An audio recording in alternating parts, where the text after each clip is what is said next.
13 नुकते पेश किए गए हैं, पर उन्होंने हाले इदां दा कोई नुकता नहीं हैगा भी वो जिहड़े नुकते उन्होंने लोक लुभावने कीते आ उन्होंने पूरा करन दी रणनीति उन्होंने कोल की होगी ते पैसे कित्थों आउणगे। पंजाब 'च इहदा कि रोम रोम करजाई है, इत्थे जिहड़ा बच्चा अजे जम्मना है उन्हें करजा लेके ही जम्मना हैगा, इदां दे हालात आर्थिक तौर पर बने हुए ने। पंजाब जिहड़ा एडा खेती प्रधान सूबा हैगा, देश का जिहड़ा ढिड भरदा हैगा, उहदे जे वसनीक जिहड़े आ जो भुखे सौंदे आ जां उन्हां कोल दो डंग दी रोटी नहीं जुड़दी ते फिर जिहड़ी चुनी हुई सरकार है उहदी जिम्मेवारी की हैगी? क्यों नहीं उन्हां दे रोज़गार दा जिहड़ा ਉਹ ਹੀਲਾ ਵਸੀਲਾ ਕਰਦੀ। ਜਦੋਂ 10 ਸਾਲ ਸਰਕਾਰ ਰਹੀ ਉਦੋਂ ਜਿਹੜੇ ਸਰਕਾਰੀ ਹਸਪਤਾਲ ਸੀਗੇ ਉਹਨਾਂ ਦਾ ਕੀ ਹਾਲ ਸੀ, ਉਹਨਾਂ ਨੂੰ ਕਿਉਂ ਨਹੀਂ ਸੁਧਾਰਿਆ ਗਿਆ? ਇੱਥੇ ਡਾਕਟਰ ਅੱਜ ਵੀ ਹੜਤਾਲ ਤੇ ਬੈਠੇ ਨੇ। ਸਿਹਤ ਸਹੂਲਤਾਂ ਦੀ ਨੂੰ ਅਪਗ੍ਰੇਡ ਕਰਨ ਦੇ ਲਈ ਪਹਿਲਾਂ ਜਦੋਂ ਸੁਖਬੀਰ ਸਿੰਘ ਬਾਦਲ ਹੋਣਾ ਦਾ ਰਾਜ ਸੀਗਾ ਸੀ ਉਦੋਂ ਕੀ ਕੀਤਾ ਗਿਆ?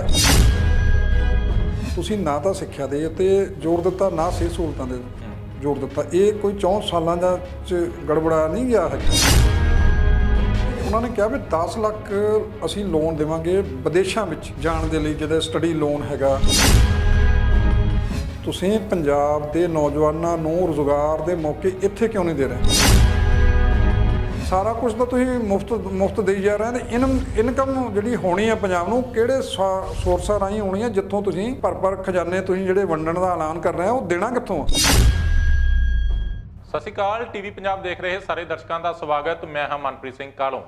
जिवें जिवें 2022 दीयां चोणां नज़दीक आ रही ने तां सियासी पार्टियां ने वड्डे वड्डे वादे लोकां दे नाल करने शुरू कर दिते ने।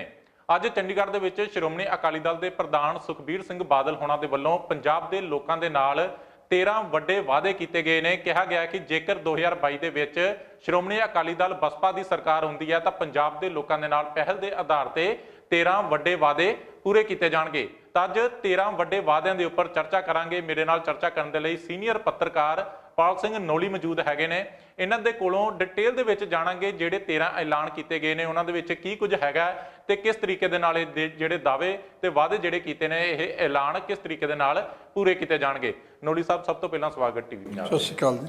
अच्छा, मैं 13 वादियां दे उपर ते आपां चर्चा करांगे। सब तो पहलां मैं रिएक्शन जानना चाहुंदा एक बतौर पत्रकार किस तरीके दे नाल देखदे हो जिहड़े ऐलान किए गए सुखबीर बादल होणां दे वल्लों? मनप्रीत जी, जिहड़ा इन्होंने जिहड़े वादे अनाउंसमेंट किए है सुखबीर सिंह बादल ने, इनू जे आपां कह लवे उन्होंने अपना चोन मैनीफेस्टो का अहम हिस्सा जिहड़ा हैगा वो अज उन्होंने ऐलान कर दिता। तो एक समय तो बहुत समा जानी कि एक चोणों तो बहुत समा पहला उन्होंने जिहड़ा अनाउंसमेंट की हैगी है। एक तरह नाल श्रोमणी अकाली दल ते बसपा ने पूरी तरह दे नाल एक चोण जो बिगल बजा दिता है तो चोणों के उन्होंने अपनी जी शुरुआत कर दी हैगी।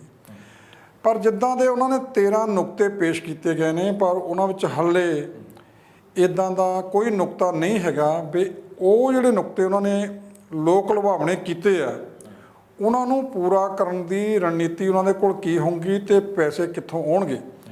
पंजाब 'च इहदा कि रोम रोम करजाई है, इत्थे जिहड़ा बच्चा अजे जम्मना है उन्हें करजा लेके ही जम्मना हैगा, इदां दे हालात आर्थिक तौर पर बने हुए ने।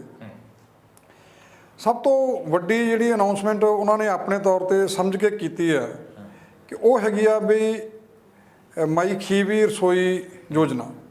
भी जिहड़े नीले कार्ड उन्होंने पिछली सरकार दौरान बनाए सीगे उन्होंने कहा भी जिहड़ियां औरतां हैगियां वो घर का सारा खर्चा चलाउंदियां ते उन्होंने हर महीने 2000 रुपया उन्होंने खात्यां 'च आया करूँगा, 24,000 रुपया साल का उन्होंने मिलिया करूँगा। ये उदां दी ही मनप्रीत जी योजना हैगी आ जिद्दां मोदी सरकार ने किसान निधि जिहड़ी योजना शुरू की आ भी जिहड़ा 6,000 रुपया साल का आऊँगा। पर वो पैसा कित्थों आऊँगा, की उहदा हिसाब किताब होगा, ये बारे उन्हें कोई बहुता खुलासा नहीं किया। हुण सोचने वाली गल तुसीं ये देखो भी पहलां भी अकाली भाजपा सरकार जदों बीजेपी नाल गठजोड़ सी उदों भी 4 रुपये किलो दाल, 4 रुपये किलो आटा तो 20 रुपये किलो दाल देने का जी उन्होंने अनाउंसमेंट की तो बड़ा गज बजा के उत्थे ऐलान किया गया प्रकाश सिंह बादल वालों जो वो मुख्य मंत्री सी। ਇਸ ਯੋਜਨਾ ਦਾ ਅਸਰ ਵੀ ਹੋਇਆ ਸੀ, ਪਰ ਇਹ ਯੋਜਨਾ ਦੇ ਨਾਲੋਂ ਜਿਹੜਾ ਤੁਸੀਂ ਪੰਜਾਬ 'ਚ ਇਹ ਗੱਲ ਕਹਿੰਦੇ ਅੱਜ ਕਹੀ ਉਹਨਾਂ ਨੇ ਸੁਖਬੀਰ ਸਿੰਘ ਬਾਦਲ ਨੇ ਵੀ ਬਹੁਤੇ ਲੋਕ ਹੈਗੇ ਜਿਨ੍ਹਾਂ ਨੂੰ 2 ਵਕਤ ਦੀ ਰੋਟੀ ਵੀ ਨਸੀਬ ਨਹੀਂ ਹੁੰਦੀ। ਪਰ ਦੇਖੋ ਪੰਜਾਬ ਜਿਹੜਾ ਐਡਾ ਖੇਤੀ ਪ੍ਰਧਾਨ ਸੂਬਾ ਹੈਗਾ, ਦੇਸ਼ ਦਾ ਜਿਹੜਾ ਢਿੱਡ ਭਰਦਾ ਹੈਗਾ, ਉਹਦੇ ਜੇ ਵਸਨੀਕ ਜਿਹੜੇ ਆ ਜੋ ਭੁੱਖੇ ਸੌਂਦੇ ਆ ਜਾਂ ਉਹਨਾਂ ਕੋਲ 2 ਡੰਗ ਦੀ ਰੋਟੀ ਨਹੀਂ ਜੁੜਦੀ, ਤੇ ਫਿਰ ਜਿਹੜੀ ਚੁਣੀ ਹੋਈ ਸਰਕਾਰ ਆ ਉਹਦੀ ਜ਼ਿੰਮੇਵਾਰੀ ਕੀ ਹੈਗੀ? ਬਿਲਕੁਲ। ਉਹ ਲੋਕਾਂ ਨੂੰ ਬਜਾਏ ਇਦਾਂ ਦੀਆਂ ਖੁਰਾਕਾਂ ਵੰਡਣ ਦੇ ਉਹਨਾਂ ਨੂੰ ਆਪਣੇ ਤੌਰ ਤੇ ਸਮਰੱਥ ਜਿਹੜੀ ਆ ਉਹ ਕਿਉਂ ਨਹੀਂ ਬਣਾਉਂਦੀ? ਕਿਉਂ ਨਹੀਂ ਉਹਨਾਂ ਦੇ ਰੁਜ਼ਗਾਰ ਦਾ ਜਿਹੜਾ ਉਹ ਹੀਲਾ ਵਸੀਲਾ ਕਰਦੀ ਹੈ? ਇਹ ਇੱਕ ਵੱਡਾ ਸਵਾਲ ਹੈਗਾ। ਜਿਹੜਾ ਦੂਜਾ ਇੱਕ ਉਹਨਾਂ ਨੇ ਅਨਾਉਂਸਮੈਂਟ ਬਹੁਤ ਉਹ ਵੀ ਗੱਜ ਵਜਾ ਕੇ ਕੀਤੀ ਹੈਗੀ ਆ ਵੀ ਅਸੀਂ ਜਿਹੜੇ ਇੱਥੇ ਸਰਕਾਰੀ ਹਸਪੀਟਲ ਹੈਗੇ ਆ, ਉਹਨਾਂ ਨੇ ਕਿਹਾ ਵੀ ਅਸੀਂ ਪੰਜਾਬ ਦੇ ਵਿੱਚ 5 ਸਾਲਾਂ 'ਚ 22 ਮੈਡੀਕਲ ਕਾਲਜ ਖੋਲਾਂਗੇ। ਤੁਸੀਂ ਦੇਖੋ ਵੀ ਮੈਡੀਕਲ ਕਾਲਜ ਨੂੰ ਚਲਾਉਣ ਦਾ ਕਿੰਨਾ ਵੱਡਾ ਉਹਦਾ ਖਰਚਾ ਉੱਤੇ ਆਉਂਦਾ। ਇਹ ਚਲਾਉਣੇ ਕੋਈ ਸੌਖੇ ਨਹੀਂ। 500 ਬਿਸਤਰਿਆਂ ਦਾ ਮੈਡੀਕਲ ਕਾਲਜ ਹਰ ਜ਼ਿਲ੍ਹੇ ਵਿੱਚ। ਹੁਣ ਪੰਜਾਬ ਦੇ 22 ਜ਼ਿਲ੍ਹੇ ਆ, ਚਲੋ ਜੇ 4-5 ਜਿਹੜੇ ਮੈਡੀਕਲ ਕਾਲਜ ਹੈਗੇ ਵੀ ਆ ਉਹਨਾਂ ਨੂੰ ਜੇ ਛੱਡ ਲਿਆ ਤੁਹਾਨੂੰ ਘੱਟੋ ਘੱਟ 20 ਆਪਣੇ 15-16 ਤਾਂ ਤੁਹਾਨੂੰ ਮੈਡੀਕਲ ਕਾਲਜ ਬਣਾਉਣੇ ਹੀ ਪੈਣਗੇ। ਪਰ ਇਹ ਗੱਲ ਲੋਕ ਪੁੱਛਣਗੇ ਕਿ ਜਦੋਂ ਤੁਹਾਡੀ ਸਰਕਾਰ ਸੀਗੀ, 2 ਗੱਲਾਂ ਉਹਨੇ ਕੀਤੀਆਂ। ਇੱਕ ਤਾਂ ਇਹ ਜਿਹੜੀ ਵੀ ਮੈਡੀਕਲ ਸਹੂਲਤ ਅਸੀਂ ਦੇਵਾਂਗੇ, ਤੇ ਸਿੱਖਿਆ ਦਾ ਜਦੋਂ 10 ਸਾਲ ਸਰਕਾਰ ਰਹੀ ਉਦੋਂ ਜਿਹੜੇ ਸਰਕਾਰੀ ਹਸਪਤਾਲ ਸੀਗੇ ਉਹਨਾਂ ਦਾ ਕੀ ਹਾਲ ਸੀ? ਉਹਨਾਂ ਨੂੰ ਕਿਉਂ ਨਹੀਂ ਸੁਧਾਰਿਆ ਗਿਆ? ਜਲੰਧਰ ਜ਼ਿਲ੍ਹਾ ਜਿੱਥੇ ਆਪਾਂ ਬੈਠੇ ਆ, ਇਹ ਪੰਜਾਬ ਦਾ ਸਭ ਤੋਂ ਵੱਡਾ ਸਿਵਲ ਹਸਪਤਾਲ ਇੱਥੇ ਆ। ਇਹਦਾ ਕੀ ਹਾਲ ਆ? ਤੁਸੀਂ ਜਾ ਕੇ ਲੋਕਾਂ ਨੂੰ ਦੇਖੋ ਵੀ ਕਿੱਦਾਂ ਉਹ ਵੱਡੀਆਂ ਲਾਈਨਾਂ ਲੱਗ ਰਹੀਆਂ, ਤੇ ਕੋਈ ਇੱਥੇ ਅੱਜ ਤੱਕ ਦੱਸ ਨਹੀਂ ਸਕਦੇ ਵੀ ਐਡਾ ਵੱਡਾ ਆਪਰੇਸ਼ਨ ਇਸ ਮੈਡੀਕਲ ਆਪਣੇ ਸਿਵਲ ਹਸਪਤਾਲ 'ਚ ਕੋਈ ਹੋਇਆ ਹੋਵੇ। ਇੱਥੇ ਡਾਕਟਰ ਅੱਜ ਵੀ ਹੜਤਾਲ 'ਤੇ ਬੈਠੇ ਨੇ। ਸਿਹਤ ਸਹੂਲਤਾਂ ਨੂੰ ਅਪਗ੍ਰੇਡ ਕਰਨ ਦੇ ਲਈ ਪਹਿਲਾਂ ਜਦੋਂ ਸੁਖਬੀਰ ਸਿੰਘ ਬਾਦਲ ਹੋਣਾ ਦਾ ਰਾਜ ਸੀਗਾ ਸੀ, ਉਦੋਂ ਕੀ ਕੀਤਾ ਗਿਆ? ਇਹ ਸਵਾਲ ਲੋਕ ਪੁੱਛਣਗੇ, ਵਿਰੋਧੀ ਪਾਰਟੀਆਂ ਪੁੱਛਣਗੀਆਂ, ਹੋਰ ਵੀ ਲੋਕ ਪੁੱਛਣਗੇ। ਇਹ ਚਰਚਾ ਦੇ ਵਿੱਚ ਗੱਲ ਆਉਂਗੀ ਕਿ ਜਿਹੜਾ ਹੁਣ ਤੁਸੀਂ ਵੀ ਲੁਭਾਵਣੇ ਜਿਹੜੇ ਨਾਅਰੇ ਦੇ ਰਹੇ ਆ, ਤੇ ਉਹਨਾਂ 10 ਸਾਲਾਂ ਦੇ ਵਿੱਚ ਕੀ ਕੀਤਾ ਸੀ? ਨਾਲ ਹੀ ਉਹਨਾਂ ਨੇ ਜਿਹੜੀ ਗੱਲ ਕੀਤੀ ਵੀ ਅਸੀਂ ਸਿੱਖਿਆ ਦੇ ਉੱਤੇ, ਉਹਨੇ ਕਿਹਾ ਵੀ ਮੇਰੀ ਸਰਕਾਰ ਇੱਕ ਤਰ੍ਹਾਂ ਨਾਲ ਉਹ ਇੱਕ ਤੁਸੀਂ ਅੱਜ ਉਹਨਾਂ ਦੀ ਜਿਹੜੀ ਬਾਡੀ ਲੈਂਗੁਏਜ ਦੇਖੋ ਸੁਖਬੀਰ ਸਿੰਘ ਬਾਦਲ ਦੀ, ਉਹ ਬਤੌਰ ਜਿੱਦਾਂ ਇੱਕ ਮੁੱਖ ਮੰਤਰੀ ਦੇ ਤੌਰ ਤੇ ਸੰਬੋਧਨ ਕਰ ਰਹੇ ਸੀ ਨਾ, ਉਹ ਇਦਾਂ ਸੀਗਾ ਵੀ ਇੱਕ ਵਾਰੀ ਸਰਕਾਰ ਸਾਡੀ ਤੁਸੀਂ ਕਹਿੰਦਾ ਵੀ ਬਣਾ ਦਿਓ, ਤੇ ਫਿਰ ਜਿਹੜਾ ਲਹਿਜਾ ਸੀ ਉਹਨਾਂ ਦਾ ਉਹ ਬਤੌਰ ਮੁੱਖ ਮੰਤਰੀ ਵਾਂਗੂ ਕਰਦੇ ਵੀ 2 ਗੱਲਾਂ ਤੇ ਉਹਨੇ ਕਿਹਾ ਵੀ ਫੋਕਸ ਰੱਖਾਂਗਾ ਮੈਂ, ਇੱਕ ਸਿਹਤ ਤੇ ਇੱਕ ਸਿੱਖਿਆ। ਉਹਨੇ ਕਰੋਨਾ ਦਾ ਵੀ ਜ਼ਿਕਰ ਕੀਤਾ ਵੀ ਕਿੱਦਾਂ ਸਾਡੇ ਲੋਕ ਮਰ ਗਏ ਨੇ, ਬੜਾ ਬੁਰਾ ਹਾਲ ਹੋਇਆ ਸੀਗਾ, ਤੇ ਇਹਦੇ ਵਾਸਤੇ ਉਹਨਾਂ ਨੇ ਇੱਕ ਕਿਹਾ ਵੀ ਜਿਹੜਾ ਲੋਕਾਂ ਨੂੰ 10 ਲੱਖ ਦਾ ਬੀਮਾ ਜਿਹੜਾ ਉਹ ਦੇਵਾਂਗੇ। ਤੁਸੀਂ ਹੁਣ ਇਹ ਸਾਰੀਆਂ ਗੱਲਾਂ ਦੇਖੋ ਵੀ ਪਿਛਲੇ 10 ਸਾਲ ਜਦੋਂ ਤੁਸੀਂ ਰਾਜ ਕੀਤਾ, ਤੁਸੀਂ ਨਾ ਤਾਂ ਸਿੱਖਿਆ ਦੇ ਉੱਤੇ ਜ਼ੋਰ ਦਿੱਤਾ, ਨਾ ਸਿਹਤ ਸਹੂਲਤਾਂ ਦੇ ਜ਼ੋਰ ਦਿੱਤਾ। ਇਹ ਕੋਈ 64 ਸਾਲਾਂ ਦਾ 'ਚ ਗੜਬੜਾ ਨਹੀਂ ਗਿਆ ਹੈਗਾ। ਇਹ ਬੁਨਿਆਦੀ ਸਹੂਲਤਾਂ ਜਿਹੜੀਆਂ ਲੋਕਾਂ ਨੂੰ ਮਿਲਣੀਆਂ ਚਾਹੀਦੀਆਂ ਸੀ, ਉਹਨਾਂ ਵੱਲ ਹੁਣ ਵੀ ਮੌਜੂਦਾ ਸਰਕਾਰ ਦਾ ਜਿਹੜੀ ਕੈਪਟਨ ਸਰਕਾਰ ਆ, ਇਹ ਵੀ ਕੋਈ ਖਾਸ ਧਿਆਨ ਨਹੀਂ ਦੇ ਰਹੀ। ਅੱਛਾ ਨੌਲੀ ਸਾਹਿਬ, ਜਿੱਦਾਂ ਤੁਸੀਂ ਗੱਲ ਕੀਤੀ ਹੈ ਕਿ ਮੁਫਤ ਦਾ ਜਿਹੜਾ ਉਹ ਲੁਭਾਉਣ ਦੀ ਕੋਸ਼ਿਸ਼ ਕੀਤੀ ਜਾ ਰਹੀ ਹੈ, ਹਰ ਚੀਜ਼ ਮੁਫਤ ਦੇ ਵੱਲ ਦੇ ਕੇ ਜਿਹੜਾ ਲੋਕਾਂ ਨੂੰ ਆਕਰਸ਼ਿਤ ਕਰਨ ਦੀ ਕੋਸ਼ਿਸ਼ ਕੀਤੀ ਜਾਂਦੀ ਹੈ। ਇਹ ਸਵਾਲ ਪਹਿਲਾਂ ਵੀ ਹੁੰਦੇ ਨੇ, ਲੋਕ ਕਹਿੰਦੇ ਨੇ ਕਿ ਸਾਨੂੰ ਮੁਫਤ ਚੀਜ਼ਾਂ ਨਹੀਂ ਚਾਹੀਦੀਆਂ, ਸਾਨੂੰ ਤੁਸੀਂ ਨੌਕਰੀਆਂ ਦਿਓ, ਰੁਜ਼ਗਾਰ ਦਿਓ, ਤੁਸੀਂ ਅਸੀਂ ਰੁਜ਼ਗਾਰ ਕਰੀਏ ਤੇ ਸਾਨੂੰ ਇਹ ਤੁਹਾਡੀਆਂ ਮੁਫਤ ਦੀਆਂ ਚੀਜ਼ਾਂ ਦੀ ਲੋੜ ਨਹੀਂ ਹੈਗੀ। ਆਪਾਂ ਬਿਜਲੀ ਦੇ ਮੁੱਦੇ ਤੇ ਆ ਜਾਂਦੇ ਹਾਂ। ਬਿਜਲੀ ਦੇ ਮੁੱਦੇ ਨੂੰ ਲੈ ਕੇ ਸਿਆਸਤ ਬੜੀ ਚਮਕ ਰਹੀ ਸੀ, ਤਾਂ ਬਿਜਲੀ ਦੇ ਮੁੱਦੇ ਨੂੰ ਲੈ ਕੇ 400 ਯੂਨਿਟ ਕੇਜਰੀਵਾਲ ਤੋਂ 100 ਯੂਨਿਟ ਵਧਾ ਕੇ ਸੁਖਬੀਰ ਬਾਦਲ ਹੋਣਾ ਨੇ ਐਲਾਨ ਕਰ ਦਿੱਤਾ ਹੈ। ਅੱਛਾ, ਮੈਂ ਜਿਹੜੀ ਗੱਲ ਤੁਸੀਂ ਪਹਿਲਾਂ ਕੀਤੀ ਨਾ ਵੀ ਰੁਜ਼ਗਾਰ ਦੀ ਗੱਲ ਹੈਗੀ ਆ, ਉਹਦੇ ਵਿੱਚ ਜਿਹੜਾ ਹੁਣ ਅਨਾਉਂਸਮੈਂਟ 13 ਕੀਤੀਆਂ ਗਈਆਂ, ਉਹਦੇ ਵਿੱਚ ਵੀ ਇਹ ਅਨਾਉਂਸਮੈਂਟ ਕੀਤੀ ਗਈ ਆ ਕਿ ਅਸੀਂ 1 ਲੱਖ ਸਰਕਾਰੀ ਨੌਕਰੀ ਜਿਹੜੀ ਆ ਉਹ ਅਸੀਂ ਦੇਵਾਂਗੇ 5 ਸਾਲਾਂ ਦੇ ਵਿੱਚ। ਤੁਸੀਂ ਦੱਸੋ ਵੀ ਹੁਣ ਪੰਜਾਬ ਵਿੱਚ ਬੇਰੁਜ਼ਗਾਰ ਕਿੰਨਾ ਹੈ? ਸਰਕਾਰ ਦੇ ਆਪਣੇ ਅੰਕੜਿਆਂ ਮੁਤਾਬਕ ਕਿ 20 ਲੱਖ ਦੇ ਕਰੀਬ ਜਿਹੜਾ ਉਹ ਬੇਰੁਜ਼ਗਾਰ ਹੈਗਾ। ਤੁਸੀਂ ਲੱਖ ਜਿਹੜੀ ਨੌਕਰੀ ਦੇ ਰਹੇ ਆ, ਉਦੋਂ ਕਿੰਨਾ ਕੁ ਜਾਣੀ ਕਿ ਉਹਨਾਂ ਹੋ ਜਾਊਗਾ? ਹੁਣ ਦੀ ਜਿਹੜੀ ਅੱਜ ਦੀ ਖਬਰ ਇੱਕ ਹੈਗੀ ਆ ਵੀ 560 ਜਿਹੜੇ ਸਬ ਇੰਸਪੈਕਟਰ ਪੁਲਿਸ ਵਿੱਚ ਭਰਤੀ ਕਰਨੇ ਸੀਗੇ, ਉਹਦੀ ਪ੍ਰਕਿਰਿਆ ਚੱਲ ਰਹੀ ਹੈਗੀ ਆ। ਉਹਨਾਂ ਵਾਸਤੇ ਜਿਹੜੀਆਂ ਅਰਜ਼ੀਆਂ ਆਈਆਂ ਹੈਗੀਆਂ 560 ਪੋਸਟਾਂ ਹੈਗੀਆਂ, 1,11,025। ਤੁਸੀਂ ਹਿਸਾਬ ਲਓ ਵੀ ਬੇਰੁਜ਼ਗਾਰੀ ਦੀ ਦਰ ਹੈ ਕਿੰਨੀ ਹੈਗੀ ਵੀ 500 526 ਪੋਸਟਾਂ ਦੇ ਲਈ 1,11,000 25 ਜਿਹੜੀਆਂ ਪੋਸਟਾਂ ਨੌਲੀ ਸਾਹਿਬ ਇਹਦੇ ਵਿੱਚ ਮੈਨੂੰ ਲੱਗਦਾ ਇਹ ਅਰਜ਼ੀਆਂ ਮਾੜਾ ਬੰਦਾ ਕੋਈ ਭਰ ਵੀ ਨਹੀਂ ਸਕਦਾ। 1500 ਤੋਂ ਲੈ ਕੇ 1800 ਰੁਪਏ ਤੱਕ ਫੀਸ ਹਾਂ, ਉਹ ਫੀਸ ਉਹ ਕਿੰਨੀ ਇਕੱਠੀ ਹੋ ਜਾਣੀ ਆ, ਤੁਸੀਂ ਉਹ ਬੇਰੁਜ਼ਗਾਰਾਂ ਦੀਆਂ ਜੇਬਾਂ ਚੋਂ ਤੁਸੀਂ ਕੱਢ ਲੈਣੀ ਹੈਗੀ ਆ। ਇਹ ਤਾਂ ਹਾਲ ਹੈਗਾ। ਫਿਰ ਇੱਕ ਜਿਹੜਾ ਉਹਨਾਂ ਨੇ ਕਿਹਾ ਵੀ ਸਭ ਤੋਂ ਵੱਡੀ ਗੱਲ ਦੇਖੋ, ਇਹ ਇੱਕ ਐਸਾ ਭਰਮ ਇਹਨਾਂ ਨੇ ਪਾਲਿਆ ਵੀ ਅਸੀਂ 10 ਲੱਖ ਰੁਪਈਆ ਉਹਨਾਂ ਨੇ ਕਿਹਾ ਵੀ ਕਰਜ਼ਾ ਦੇਵਾਂਗੇ ਸਟੱਡੀ ਲੋਨ ਵਾਸਤੇ, ਉਹਦਾ ਜਿਹੜਾ ਵਿਆਜ ਆ ਉਹ ਸਰਕਾਰ ਦਊਗੀ, ਜੋ ਕਹਿੰਦਾ ਸਾਡੀ ਸਰਕਾਰ ਅਕਾਲੀ ਬਸਪਾ ਦੀ ਬਣੀ। ਹਾਲਾਂਕਿ ਉਹਨਾਂ ਨੇ ਜਿਹੜੀ ਅਨਾਉਂਸਮੈਂਟ ਕੀਤੀ ਆ, ਇਹ ਕਿਹਾ ਗਿਆ ਵੀ ਇਹ ਸਾਡੇ ਦੋਹਾਂ ਪਾਰਟੀਆਂ ਵੱਲੋਂ ਕੀਤੀ ਗਈ ਆ। ਹਾਲਾਂਕਿ ਉਹਨੇ ਅਨਾਉਂਸਮੈਂਟ ਇਕੱਲਿਆਂ ਨੇ ਕੀਤੀ ਹੈ, ਕਿਹਾ ਵੀ ਸਾਡਾ ਜਿਹੜੀ ਸਹਿਮਤੀ ਬਣੀ ਆ ਮੀਟਿੰਗਾਂ ਦੋਨਾਂ ਨਾਲ ਕਰਕੇ ਹੀ ਇਹ ਹੋਇਆ ਹੈਗਾ। ਜਿਹੜੀ ਗੱਲ ਆਪਾਂ ਕਰਦੇ ਸੀ ਉਹ ਇਹ ਉਹਨਾਂ ਨੇ ਕਿਹਾ ਵੀ 10 ਲੱਖ ਅਸੀਂ ਲੋਨ ਦੇਵਾਂਗੇ ਵਿਦੇਸ਼ਾਂ ਵਿੱਚ ਜਾਣ ਦੇ ਲਈ, ਜਿਹੜਾ ਸਟੱਡੀ ਲੋਨ ਹੈਗਾ। ਤੇ ਜਦੋਂ ਉਹਦਾ ਜਿਹੜਾ ਲੋਨ ਹੈਗਾ, ਉਹਦਾ ਜਿਹੜਾ ਵਿਆਜ ਹੈਗਾ ਉਹ ਸਰਕਾਰ ਪੇ ਕਰੂਗੀ, ਪੰਜਾਬ ਸਰਕਾਰ ਦਊਗੀ ਉਹ ਕਰਜ਼ਾ ਜਿਹੜਾ ਹੈਗਾ, ਉੱਤੇ ਵਿਆਜ ਜਿਹੜਾ ਹੈਗਾ ਉਹਨੂੰ। ਜਾਣੀ ਕਿ 3 ਸਾਲ ਬਾਅਦ ਜਦੋਂ ਉਹਦੀ ਪੜ੍ਹਾਈ ਪੂਰੀ ਹੋ ਜੂਗੀ, ਜਦੋਂ ਕੰਮ ਤੇ ਲੱਗ ਜੂਗਾ, ਫਿਰ ਉਹ ਜਿਹੜਾ ਲੋਨ ਹੈਗਾ 10 ਸਾਲਾਂ ਦੇ ਵਿੱਚ ਤੁਸੀਂ ਮੋੜਨਾ ਹੈਗਾ, ਈਜ਼ੀ ਕਿਸ਼ਤਾਂ ਦੇ ਵਿੱਚ। ਮਤਲਬ ਵੀ ਉਹਨਾਂ ਨੇ ਦੱਸਣ ਦਾ ਮਤਲਬ ਇਹ ਸੀ। ਆਈਲੈਟਸ ਵਾਸਤੇ ਉਹਦਾ ਵੀ ਜ਼ਿਕਰ ਹੈਗਾ। ਤੁਸੀਂ ਪੰਜਾਬ ਦੇ ਨੌਜਵਾਨਾਂ ਨੂੰ ਰੁਜ਼ਗਾਰ ਦੇ ਮੌਕੇ ਇੱਥੇ ਕਿਉਂ ਨਹੀਂ ਦੇ ਰਹੇ? ਤੁਸੀਂ ਉਹਨਾਂ ਨੂੰ ਵਿਦੇਸ਼ਾਂ ਵਿੱਚ ਕਿਉਂ ਜਾਣੀ ਕਿ ਧੱਕ ਰਹੇ ਹੈਗੇ? ਇੱਕ ਪਾਸੇ ਲੋਕ ਤਾਂ ਉਹਨਾਂ ਨੇ ਇਹ ਵੀ ਦੱਸਿਆ ਵੀ ਲੋਕੀ ਆਪਣੀਆਂ ਜ਼ਮੀਨਾਂ ਵੇਚ ਕੇ ਜਾ ਰਹੇ ਆ ਜਾਂ ਆਪਣਾ ਘਰ ਗਹਿਣੇ ਰੱਖ ਕੇ ਜਾ ਰਹੇ ਆ, ਵੀ ਉਹਦੇ ਵਾਸਤੇ ਅਸੀਂ ਲੋਨ ਜਿਹੜਾ ਪ੍ਰਬੰਧ ਕਰਕੇ ਦੇਵਾਂਗੇ। ਇੱਕ ਸਹੂਲਤ ਵਜੋਂ ਉਹਨਾਂ ਨੇ ਇਹਨੂੰ ਪੇਸ਼ ਕੀਤਾ, ਪਰ ਇਹਦੇ ਪਿੱਛੇ ਛੁਪਿਆ ਮਕਸਦ ਇਹੋ ਹੀ ਆ ਕਿ ਇੱਥੇ ਜਿਹੜੀਆਂ ਵੀ ਪਾਰਟੀਆਂ ਰਾਜ ਕਰ ਰਹੀਆਂ, ਹੁਣ ਵੀ ਜਿਹੜੀ ਕੈਪਟਨ ਸਰਕਾਰ ਹੈਗੀ ਆ, ਇਹ ਵੀ ਆਈਲੈਟਸ ਜਿਹੜੀ ਆ ਸਰਕਾਰੀ ਤੌਰ ਤੇ ਵੀ ਕਰਾ ਰਹੀ। ਦੇਖੋ ਉਹਦਾ ਮਕਸਦ ਕੀ ਆ ਵੀ ਨੌਜਵਾਨ ਜਿਹੜਾ ਹੈਗਾ ਉਹ ਇੱਥੇ ਰਹੇ ਨਾ, ਤੇ ਮੁੜ ਕੇ ਇਹ ਕਹਿੰਦੇ ਵੀ ਪੰਜਾਬ ਇੱਥੇ ਰਹਿਣ ਜੋਗਾ ਛੱਡਿਆ ਨਹੀਂ ਇਹਨਾਂ ਨੇ। ਸਾਰੇ ਆਪੋ ਆਪਣੇ ਖਰਚੇ ਕਰਕੇ 35 40 ਲੱਖ ਰੁਪਈਆ ਖਰਚ ਕੇ ਜਿਹੜੇ ਨੌਜਵਾਨ ਜਾ ਰਹੇ, ਕਿਉਂਕਿ ਇੱਥੇ ਮਾਹੌਲ ਨਹੀਂ ਬਣਾਇਆ ਗਿਆ ਉੱਦਾਂ ਦਾ ਰਹਿਣ ਯੋਗ, ਨਾ ਨੌਕਰੀ ਦੇ ਵਸੀਲੇ ਹੈਗੇ।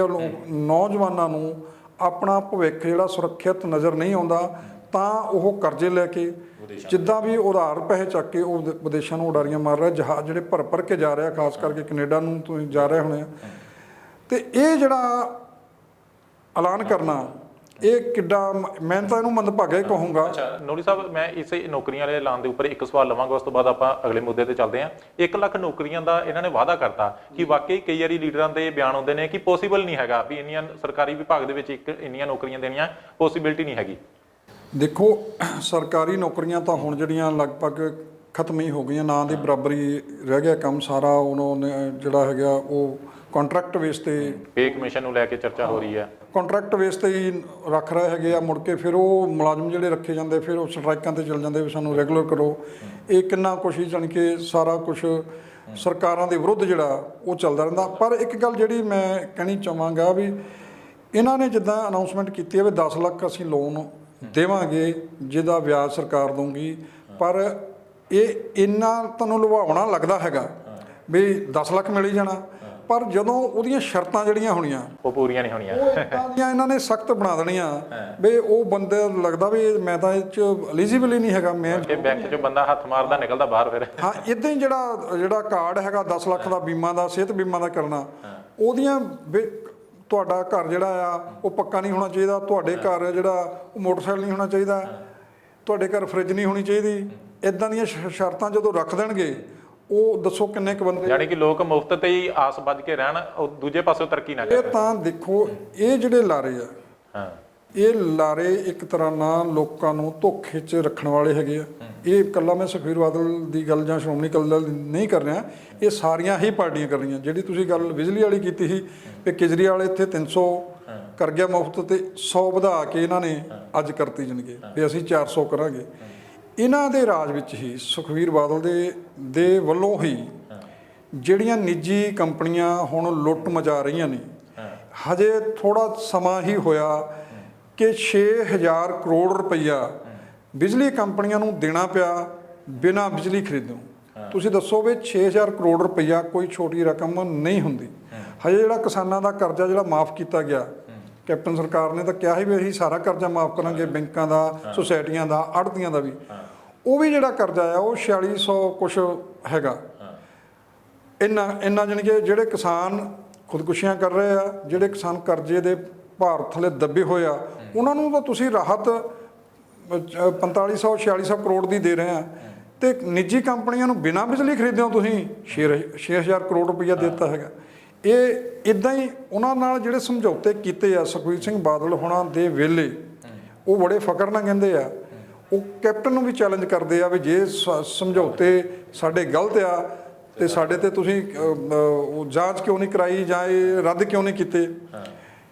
ਇੱਥੋਂ ਜਿਹੜਾ ਗੱਲ ਆ ਵੀ ਹੁਣ ਭਾਵੇਂ ਗੱਲ ਉਧਰ ਨੂੰ ਤੁਰ ਪਈ ਹੈਗੀ ਆ, ਪਰ ਇਹ ਹੁਣ ਜਿਹੜੇ 400 ਯੂਨਿਟ ਦੀ ਬਿਜਲੀ ਮਾਫ ਕਰਨ ਦੀ ਗੱਲ ਕਰ ਰਹੇ ਆ, ਉਹ ਵੀ ਇੱਕ ਤਰ੍ਹਾਂ ਨਾਲ ਛਲਾਵਾ ਆ। ਅਜੇ ਤੱਕ ਇਹਨਾਂ ਦਾ ਕੋਈ ਇਹੋ ਜਿਹਾ ਪਲਾਨ ਨਹੀਂ। ਇੰਡਸਟਰੀ ਵਾਲਿਆਂ ਨੂੰ ਵੀ ਕਹਿਤਾ ਕਿ 5 ਰੁਪਏ ਯੂਨਿਟ ਦੇਵਾਂਗੇ, ਤੇ ਇਹ ਕਾਂਗਰਸ ਨੇ ਵੀ ਵਾਅਦਾ ਕੀਤਾ ਸੀ, ਉਹ ਅਜੇ ਤੱਕ ਪੂਰਾ ਨਹੀਂ ਹੋਇਆ। ਬੋਰਡ ਜ਼ਰੂਰ ਲੱਗੇ ਨਜ਼ਰ ਆਉਂਦੇ ਸ਼ਹਿਰਾਂ 'ਚ। ਇਹੋ ਹੀ ਜਿਹੜਾ ਹੈਗਾ ਇਹ ਸ਼੍ਰੋਮਣੀ ਅਕਾਲੀ ਦਲ, ਮੈਨੂੰ ਨਹੀਂ ਲੱਗਦਾ ਵੀ ਸ਼੍ਰੋਮਣੀ ਅਕਾਲੀ ਦਲ ਵੀ 5 ਰੁਪਏ ਦੇ ਹਿਸਾਬ ਨਾਲ ਬਿਜਲੀ ਜਿਹੜੀ ਆ ਉਹ ਦੇ ਸਕੂਗਾ, ਕਿਉਂਕਿ ਅਜੇ ਤੱਕ ਜਿੰਨਾ 3 ਲੱਖ ਦੇ ਕਰੀਬ ਜਿਹੜਾ ਕਰਜ਼ਾ ਹੋ ਚਲਿਆ, 3 ਲੱਖ ਕਰੋੜ ਦੇ ਕਰੀਬ, ਉਹ ਕਿੱਦਾਂ ਤੁਸੀਂ ਤਾਰਨਾ ਹੈਗਾ, ਉਹਦੀ ਕੋਈ ਪਲੈਨਿੰਗ, ਕਿੱਥੋਂ ਪੈਸੇ ਆਉਣੇ ਆ, ਸਾਰਾ ਕੁਝ ਤਾਂ ਤੁਸੀਂ ਮੁਫਤ ਦੇਈ ਜਾ ਰਹੇ, ਤੇ ਇਨਕਮ ਜਿਹੜੀ ਹੋਣੀ ਆ ਪੰਜਾਬ ਨੂੰ ਕਿਹੜੇ ਸੋਰਸਾਂ ਰਾਹੀਂ ਹੋਣੀ ਆ, ਜਿੱਥੋਂ ਤੁਸੀਂ ਭਰ ਖਜ਼ਾਨੇ ਤੁਸੀਂ ਜਿਹੜੇ ਵੰਡਣ ਦਾ ਐਲਾਨ ਕਰ ਰਹੇ ਆ, ਉਹ ਦੇਣਾ ਕਿੱਥੋਂ ਆ।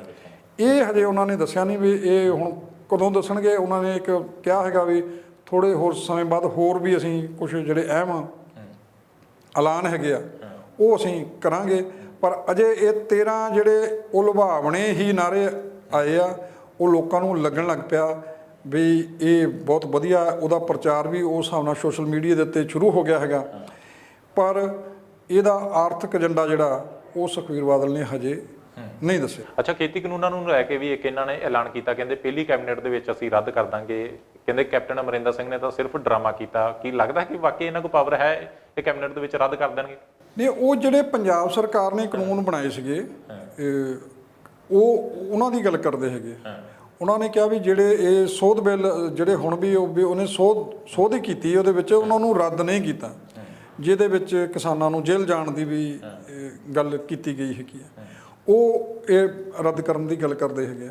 ਪਰ ਜਿੰਨਾ ਦਬਾਅ ਸਰਕਾਰਾਂ ਦੇ ਉੱਪਰ ਕਾਰਪੋਰੇਟ ਦਾ ਹੁੰਦਾ ਹੈ ਤੇ ਪੈ ਰਿਹਾ ਹੈਗਾ, ਉਹਨੂੰ ਦੇਖਦਿਆਂ ਹੋਇਆਂ ਭਾਵੇਂ ਹੁਣ ਆਪਣੀ ਇਹ ਜ਼ਮੀਨ ਬਚਾਉਣ, ਸਿਆਸੀ ਜ਼ਮੀਨ ਜਿਹੜੀ ਆ ਉਹ ਬਚਾਉਣ ਲਈ ਅੱਡੀ ਚੋਟੀ ਦਾ ਜ਼ੋਰ ਲਾ ਰਿਹਾ। ਤੁਸੀਂ ਦੇਖਿਆ ਹੋਣਾ ਵੀ ਸ਼੍ਰੋਮਣੀ ਅਕਾਲੀ ਦਲ ਨੂੰ ਬਸਪਾ ਨਾਲੋਂ, ਆਪਣੇ ਬੀਜੇਪੀ ਨਾਲੋਂ ਕਿਉਂ ਜਾਣੀ ਕਿ ਨਾਤਾ ਤੋੜਨਾ ਪਿਆ, ਉਹ ਇਸੇ ਕਰਕੇ ਕਿ ਜਿਹੜਾ ਕਿਸਾਨ ਅੰਦੋਲਨ ਹੁਣ ਚੱਲ ਰਿਹਾ ਹੈਗਾ 3 ਖੇਤੀ ਕਾਨੂੰਨਾਂ ਨੂੰ ਦੇ ਵਿਰੋਧ ਵਿੱਚ, ਜਦੋਂ ਇਹਨਾਂ ਦੀ ਸਿਆਸੀ ਜ਼ਮੀਨ ਥੱਲਿਓਂ ਖਿਸਕਣ ਲੱਗ ਪਈ। ਪਹਿਲਾਂ ਇਹ ਤੁਸੀਂ ਦੇਖਿਆ ਹੋਣਾ ਵੀ ਸਾਰਾ ਟੱਬਰ ਇਹਨਾਂ ਦਾ, ਵੱਡੇ ਬਾਦਲ ਸਾਹਿਬ ਕੇਂਦਰੀ ਮੰਤਰੀ ਹੁੰਦੇ ਆ, ਹਰਸਿਮਰਤ ਕੌਰ ਬਾਦਲ, ਖੁਦ ਸੁਖਬੀਰ ਸਿੰਘ ਬਾਦਲ, ਇਹਨਾਂ ਬਿੱਲਾਂ ਦੇ ਗੁਣਗਾਨ ਕਰਦੇ ਨਹੀਂ ਸੀ ਥੱਕਦੇ। ਮੁੜ ਕੇ ਜਾਣੀ ਕਿ ਜਦੋਂ ਦੇਖਿਆ ਵੀ ਸਾਰਾ ਪੰਜਾਬ ਜਿਹੜਾ ਇੱਕ ਪਾਸੇ ਨੂੰ ਹੋ ਗਿਆ ਹੈਗਾ, ਸਾਰਾ ਉਹ ਉਧਰ ਧਿਆਨ ਚਲਾ ਗਿਆ ਹੈਗਾ ਉਹਨਾਂ ਵੱਲ, ਉਦੋਂ ਇਹਨੇ ਆਪਣੀ ਸਿਆਸੀ ਜ਼ਮੀਨ ਬਚਾਉਣ ਦੀ ਮਜਬੂਰੀ ਵਿੱਚ ਅਕਾਲੀ ਦਲ ਨਾਲ ਨਾਤਾ ਵੀ ਤੋੜਿਆ ਤੇ ਸਰਕਾਰ ਚੋਂ ਵੀ ਬਾਹਰ ਆਏ। ਤੇ ਦੇਖਿਆ ਹੋਣਾ ਤੁਸੀਂ ਅੰਮ੍ਰਿਤਸਰ ਤੋਂ ਸ਼੍ਰੀ ਅਕਾਲ ਤਖਤ ਸਾਹਿਬ ਤੋਂ ਸ਼ੁਰੂ ਕੀਤੀ ਸੀ ਟਰੈਕਟਰ ਯਾਤਰਾ, ਬਿਲਕੁਲ ਇੱਦਾਂ ਹੀ ਦਮਦਮਾ ਸਾਹਿਬ ਤੋਂ ਕੀਤੀ ਸੀ। ਪਰ ਤੁਸੀਂ ਦੱਸੋ ਉਸ ਟਰੈਕਟਰ ਯਾਤਰਾ ਹੁਣ ਕੋਈ ਯਾਦ ਕਰਦਾ? ਕਿਉਂਕਿ ਉਹ ਸਾਰਾ ਕੁਝ ਧਰਮ ਦੇ ਨਾਲ ਜੋੜ ਕੇ ਕਰਨ ਦੀ ਕੋਸ਼ਿਸ਼ ਕੀਤੀ ਜਾ ਰਹੀ। ਲੋਕ ਉਹਨਾਂ ਗੱਲਾਂ ਨੂੰ ਬਾਖੂਬੀ ਸਮਝਦੇ ਸੀ ਵੀ ਇਹਨਾਂ ਨੇ ਸੱਤਾ 'ਚ ਰਹਿੰਦਿਆਂ ਹੋਇਆਂ ਉਹਨਾਂ ਬਿੱਲਾਂ ਦੀ ਹਮਾਇਤ ਵਿੱਚ ਕਿੱਥੋਂ ਤੱਕ ਚਲੇ ਗਏ ਸੀ। ਇਹਨਾਂ ਨੂੰ ਤਾਂ ਜਿੱਦਾਂ ਕਹ ਲਓ ਵੀ ਪ੍ਰਕਾਸ਼ ਸਿੰਘ ਬਾਦਲ ਹੋਣਾ ਤੋਂ ਬਿਆਨ ਦਵਾਉਣਾ ਪਿਆ, ਉਹਨਾਂ ਤੋਂ ਬਿਆਨ ਦਵਾਉਣਾ ਪਿਆ, ਜਾਣੀ ਕਿ ਅੱਕ ਚੱਬਣ ਲਈ ਇਹਨਾਂ ਨੂੰ ਮਜਬੂਰ ਹੋਣਾ ਪਿਆ ਵੀ ਹੁਣ ਜਦੋਂ ਸਾਰਾ ਕੁਝ ਖਿਸਕੀ ਚੱਲਿਆ, ਫਿਰ ਆਪਣਾ ਜਿਹੜਾ ਕੇਡਰ ਸੀਗਾ ਇਹਨਾਂ ਦਾ, ਉਹ ਜਦੋਂ ਹੇਠੋਂ ਨਾਰਾਜ਼ ਹੋਣ ਲੱਗ ਪਿਆ, ਫਿਰ ਆਪਣਾ ਕੇਡਰ ਬਚਾਉਣ ਦੇ ਲਈ ਸੁਖਬੀਰ ਬਾਦਲ ਨੇ ਜਿਹੜਾ ਫੈਸਲਾ ਕੀਤਾ, ਉਹਨਾਂ ਨਾਤਾ ਤੋੜਿਆ, ਸਰਕਾਰ ਚੋਂ ਬਾਹਰ ਆਏ। ਉਹਦੇ ਨਾਲ ਕੀ ਆ ਵੀ ਕੇਡਰ ਜਿਹੜਾ ਉਹ ਅਕਾਲੀ ਦਲ ਦਾ ਬਚ ਗਿਆ, ਉਹ ਇਕੱਠਾ ਹੋ ਗਿਆ, ਉਹਨੂੰ ਉਹ ਰੁਕ ਗਿਆ। ਜਾਣੀ ਕਿ ਜਿਹੜਾ ਲੱਗਦਾ ਸੀ ਵੀ ਅਸੀਂ ਕਿੱਦਾਂ ਲੋਕਾਂ 'ਚ ਜਾਵਾਂਗੇ, ਕਿਉਂਕਿ ਹੇਠਲੇ ਵਰਕਰ ਤਾਂ ਮਹਿਸੂਸ ਕਰਦਾ ਇਹ ਸਾਰਾ ਉਹ ਕਿਸਾਨੀ ਨਾਲ ਜੁੜਿਆ ਹੋਇਆ ਹੈਗਾ। ਉਹ ਹੁਣ ਤੁਸੀਂ ਕਿਸਾਨਾਂ ਨੂੰ ਜਾਂ ਹੋਰ ਲੋਕਾਂ ਨੂੰ ਇੱਦਾਂ ਬੇਵਕੂਫ ਨਹੀਂ ਬਣਾ ਸਕਦੇ ਜਿੱਦਾਂ ਪਹਿਲਾਂ ਸੀ। ਜ਼ਮਾਨਾ ਜਿਹੜਾ ਉਹ ਬਦਲ ਗਿਆ, ਜਾਣੀ ਕਿ ਲੁਭਾਉਣ ਦੀ ਕੋਸ਼ਿਸ਼ ਕੀਤੀ ਜਾ ਰਹੀ ਹੈ ਕਿਤੇ ਨਾ ਕਿਤੇ। ਕਿਸਾਨਾਂ ਦਾ ਜਿਹੜਾ ਉਹ ਸਮਰਥਨ ਲੈਣ ਦੀ ਕੋਸ਼ਿਸ਼ ਹੈ, ਜਿੱਦਾਂ ਦੁੱਧ ਸਬਜ਼ੀਆਂ ਦੇ ਉੱਪਰ MSP ਦੇਣ ਦਾ ਵੀ ਐਲਾਨ ਕੀਤਾ ਇਹਨਾਂ। ਬਿਲਕੁਲ, ਉਹ ਦੇਖੋ ਕੇਰਲਾ ਦੇ ਵਿੱਚ ਤਾਂ ਇਹ ਹੈਗਾ ਹੀ ਹੈਗਾ, ਉੱਥੇ ਤਾਂ ਸਰਕਾਰ ਦਿੰਦੀ ਹੈਗੀ ਆ। ਇਹ ਇੱਥੇ ਇਹਨਾਂ ਕੋਲ ਜਿਹੜੀ MSP ਆ ਉਹ ਸਿਰਫ ਕਣਕ ਤੇ ਝੋਨੇ ਦੇ ਉੱਤੇ ਆ, ਹੋਰ 23 ਫਸਲਾਂ ਦੇ ਉੱਪਰ ਜਿਹੜੀ MSP ਦਾ ਐਲਾਨ ਸਰਕਾਰ ਹਰ ਵਾਰ ਕਰਦੀ ਆ, ਪਰ ਮਿਲਦੀ ਕਿਤੇ ਨਹੀਂ। ਤੁਸੀਂ ਦੇਖੋ ਵੀ ਹੁਣ ਮੱਕੀ ਆ ਜਿਹੜੀ ਹੈਗੀ ਆ ਉਹਦੀ 1800 ਦੇ ਨੇੜੇ ਤੇੜੇ MSP ਹੈਗੀ ਆ, ਤੇ ਮੰਡੀਆਂ ਦੇ ਵਿੱਚ ਜਾ ਕੇ ਜਦੋਂ ਤੁਸੀਂ ਪੁੱਛੋਗੇ ਕਿਸਾਨ ਕਿੱਦਾਂ ਉਹ ਵਿਲਕਦਾ ਹੈਗਾ ਵੀ ਉਹਨਾਂ ਤੋਂ 800 ਰੁਪਏ ਦੇ ਵੀ ਨਹੀਂ ਖਰੀਦੀ ਜਾਂਦੀ। ਤੇ ਜਿਹੜੀ ਛੱਲੀ ਆ ਉਹ ਜਦੋਂ ਲਿਫਾਫੇ ਦੇ ਵਿੱਚ ਪੈਕ ਹੋ ਜਾਂਦੀ, ਕੰਪਨੀ ਦੀ ਮੋਹਰ ਲੱਗ ਜਾਂਦੀ ਆ, ਤੇ ਉਹ ਇੱਕੋ ਛੱਲੀ ਜਿਹੜੀ ਤੁਹਾਡੀ 20-25 ਰੁਪਏ 50 ਰੁਪਏ ਦੀ ਵਿਕਦੀ ਹੈਗੀ ਆ। ਇਹ ਕੰਪਨੀਆਂ ਦਾ ਜਿਹੜਾ ਗਲਬਾ ਹੈਗਾ ਉਹ ਵੱਧਦਾ ਜਾ ਰਿਹਾ ਹੈਗਾ। MSP ਜਿਹੜੀ ਹੈਗੀ ਆ ਉਹ ਤਾਂ ਹੁਣ ਕਿਸਾਨਾਂ ਦਾ ਮੰਗ ਕੀ ਆ, ਉਹ ਇਹੋ ਹੀ ਕਹਿੰਦੇ ਆ ਵੀ ਇਹਦੇ ਤੇ ਕਾਨੂੰਨ ਬਣਾ ਦਿਓ, ਵੀ ਚਾਹੇ ਤੁਸੀਂ ਸਰਕਾਰ ਖਰੀਦੇ ਤੇ ਚਾਹੇ ਉਹ ਨਿੱਜੀ ਕੰਪਨੀਆਂ ਖਰੀਦਣ, ਉਹਨੂੰ MSP ਤੋਂ ਘੱਟ ਨਹੀਂ ਖਰੀਦ ਹੋਣੀ ਚਾਹੀਦੀ। ਇੰਨਾ ਹੀ ਇਸ ਗੱਲ ਦਾ ਰੌਲਾ ਹੈਗਾ, ਇਹੋ ਹੀ ਡਿਮਾਂਡ ਹੈਗੀ ਆ ਜਿਹੜੀ ਕਿ ਕੇਂਦਰ ਸਰਕਾਰ ਮੰਨਣ ਨੂੰ ਤਿਆਰ ਨਹੀਂ, ਕਿਉਂਕਿ ਜਦੋਂ ਉਹ ਇਸ ਗੱਲ ਨੂੰ ਮੰਨ ਲੈਂਦੀ ਆ ਤੇ 56 ਕਾਰਪੋਰੇਟ ਕੰਪਨੀਆਂ ਦੇ ਉੱਪਰ ਵੀ ਵੱਡੀਆਂ ਤੇ ਕੱਸਿਆ ਜਾਣਾ ਹੈ। ਅੱਛਾ ਨੌਲੀ ਸਾਹਿਬ, ਲੱਗਦਾ ਕਿ ਇਹਨਾਂ ਐਲਾਨਾਂ ਨੂੰ ਜਿੱਦਾਂ ਬਿਜਲੀ ਦੇ ਮੁੱਦੇ ਦੇ ਉੱਪਰ ਕੇਜਰੀਵਾਲ ਹੋਣਾ ਦੇ ਉੱਪਰ ਇਹਨਾਂ ਨੇ ਚੱਕ ਕੇ ਇੱਕ ਐਲਾਨ ਕੀਤਾ, ਲੱਗਦਾ ਕਿ ਕਿਤੇ ਨਾ ਕਿਤੇ ਬੁਖਲਾਹਟ ਹੈ ਜਾਂ ਕਿਤੇ ਨਾ ਕਿਤੇ ਡਰ ਹੈ ਆਮ ਆਦਮੀ ਪਾਰਟੀ ਦਾ? ਦੇਖੋ ਮੈਂ ਦੇਖਿਆ ਵੀ ਇਹ ਸਮੇਂ ਤੋਂ ਮੈਨੂੰ ਲੱਗਦਾ ਵੀ ਇਹ ਹਾਲੇ ਵੀ ਚੋਣਾਂ 'ਚ ਹਜੇ ਟਾਈਮ ਹੈਗਾ।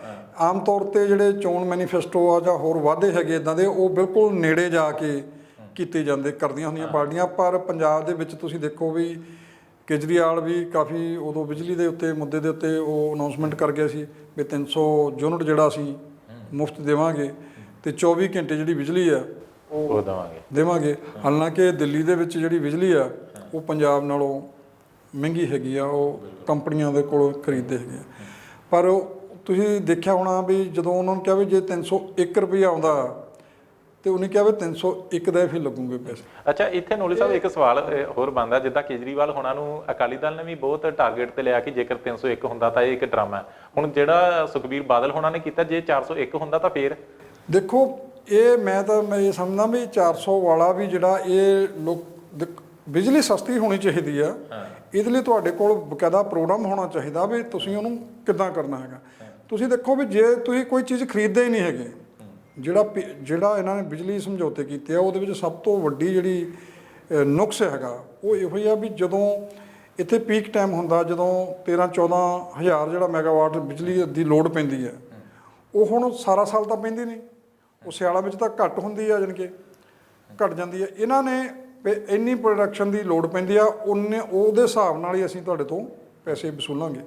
ਹੁਣ ਸਿਆਲਾਂ ਦੇ ਵਿੱਚ ਤਾਂ ਉਹ 3-4 ਹਜ਼ਾਰ ਮੈਗਾਵਾਟ ਰਹਿ ਜਾਂਦੀ ਹੈਗੀ ਬਿਜਲੀ, ਪਰ ਪੈਸੇ ਉਹਨਾਂ ਨੇ ਉਹ ਜਿਹੜਾ ਪੀਕ ਟਾਈਮ ਆ ਉਹਦੇ ਹਿਸਾਬ ਨਾਲ ਹੀ ਮਿੱਥੇ ਹੋਏ ਆ। ਇਹੋ ਹੀ ਇੱਕ ਸਮਝੌਤੇ ਕਰਨ ਦੇ ਵਿੱਚ ਇਨੀ ਲੂਪ ਹੋਲ ਜਿਹੜਾ ਰੱਖਿਆ ਹੈਗਾ, ਜਿਹੜਾ ਪੰਜਾਬ ਦੇ ਹੁਣ ਜਿਹੜਾ ਬਿਜਲੀ ਮਹਿੰਗੀ ਦਾ ਜਿਹੜਾ ਸਾਰਾ ਬੋਝ ਆ ਉਹ ਪੰਜਾਬ ਦੇ ਲੋਕਾਂ ਤੇ ਪੈ ਰਿਹਾ ਹੈਗਾ। ਬਿਲਕੁਲ ਪੰਜਾਬ ਦੇ ਲੋਕਾਂ ਦੀ ਲੁੱਟ ਹੋ ਰਹੀ ਹੈਗੀ ਆ। ਇਸ ਲੁੱਟ ਨੂੰ ਬਚਾਉਣ ਦੇ ਲਈ ਇਹਨਾਂ ਸਮਝੌਤਿਆਂ ਦਾ ਰੀਵਿਊ ਹੋਣਾ ਜ਼ਰੂਰੀ ਆ।